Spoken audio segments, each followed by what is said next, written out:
உண்டு. கார்ல போய்கொண்டே இருந்தேன். போய்கொண்டே இருக்கும்போது நான் சொன்னேன், என்ன அந்த கார் ஆக்சிடென்ட் இந்த கார் ஆக்சிடென்ட், நான் கார்ல ரோட்ல ஒழுங்கா பார்த்து ஓட்டா ஒரு ஆக்சிடென்ட்டும் வராது.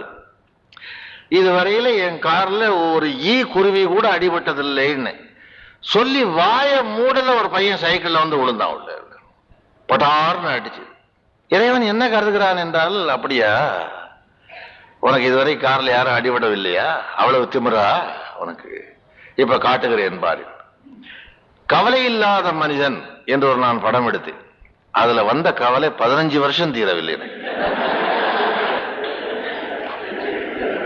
அப்பொழுதுதான் எனக்கு கடவுளை பத்தி தோன்றிட்டு, இவங்கிட்ட சவால் விடக்கூடாது. சமயங்கள்ல ஹவுஸ் ஒரு ஹெல்த் கேட்பாரு, கொயிட்டு ஓகேன்னு சொன்னா மறுநாள் ஏதாவது வந்துடும். அதுக்காக அவனையும் இழுத்துக்கணும். ஏதோ அவனுடைய புண்ணியத்துல இன்னைக்கு உடம்பு நல்லா இருக்கு என்று சொன்னா